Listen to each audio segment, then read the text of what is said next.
Let's go live now to the member for Hinkler, Nationals MP Keith Pitt. Keith Pitt, thanks for your time. This is all happening a bit further up the Queensland coastline from where you are, but the resilience of Far North Queensland is absolutely being tested right now, just days out of Christmas. Well, that's exactly right, Kieran. It is far to the north, but I spent a lot of time up there, particularly around Barron Gorge and down towards Tully, whether it was in the sugar industry or the power industry. And they're a very resilient people. Mate, I've spent a lifetime being disappointed by weather forecasts, I've got to say. And I think anyone that lives in the north understands that if you get a cyclone of this size, the expectation is you'll get a lot of rain and a lot of wind.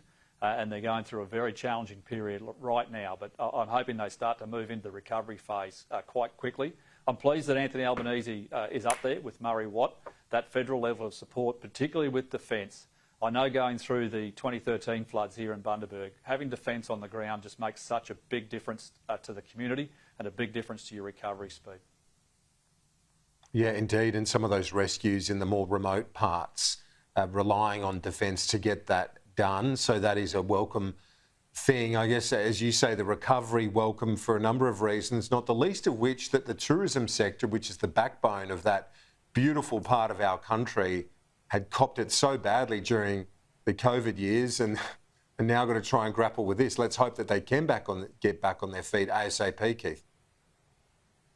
Oh, that's exactly right. It's what drives a lot of jobs in the regions. Media reporting has got to be fair and balanced, Kieran, as well. We don't want to send a message that, the whole place is destroyed, which it won't be. There'll be some challenging periods and there'll be a lot of things to repair. But the north is quite resilient. This happens relatively regularly. And I know they know how to do the recovery, they know how to do it quickly, and they know how to get back on their feet as fast as possible. And my thoughts and prayers are with each and every one of them.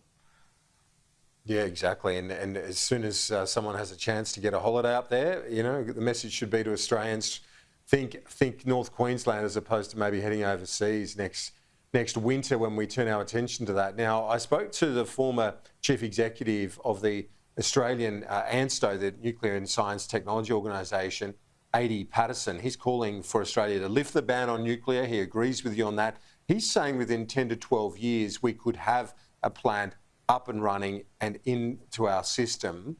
Do you believe that time frame's possible? And what do you say to the argument from Chris Bowen and the government that it's just too costly? Well, the first point is we're doing it anyway. We're getting Virginia-class nuclear submarines.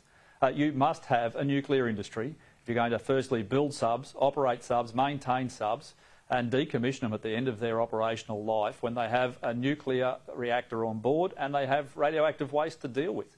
So we're doing all of those steps.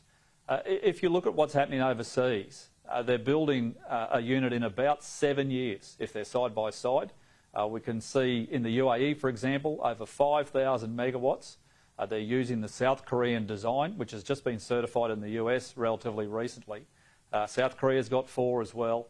And if you look at the footprint by comparison, I look at some older plants, Kieran, 5 hectares for about 2,600 megawatts. You compare that with what we saw reported on Monday, 100,000 hectares for 6 gigawatts of wind, solar and battery that may or may not produce anything at all, depending on the weather. I know what I'm backing. What's your read on the politics of this? I know that you and I have spoken about this technology for a long time. You've been an advocate for lifting the ban. To be fair, Bob Hawke was as well. The late great man was an advocate for Australia to head in this direction as well. So you're not on your own in that sense. But and across the political divide, we've seen positions of similar to yours.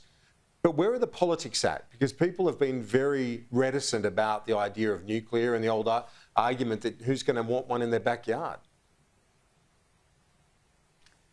Well, I'd love to see a bipartisan position, and I think there's any number of people on the Labor side who would support it. But they're controlled by the radical left, by the socialists, by the communists, by those who really don't want anything. And what we will see as a legacy from this government will be tips, waste plants, holes in the ground are full of eco-waste, whether it's solar panels or turbine blades or batteries or lithium or anything else. And the reality is you could be building something that's got a very small footprint that lasts literally for decades, 60 to 70 years for these plants, and they work all of the time that you need them. I'd like to see more from Labor in terms of support, because I think every single Australian knows how hypocritical they're being. If you're going to have nuclear submarines in this country, we will have a nuclear industry, and we may as well utilise that technology in the best interests of all Australians. But I know what will happen at the next campaign, Kieran. There'll be a letterbox drop in every marginal seat to say you're getting a reactor on your street, in your suburb, in your town. It won't be true, but they'll try and use that for political purposes. Nationals MP member for Hinckley, Keith Pitt, thanks for your time, appreciate it, and all the best for Christmas. Great to be with you.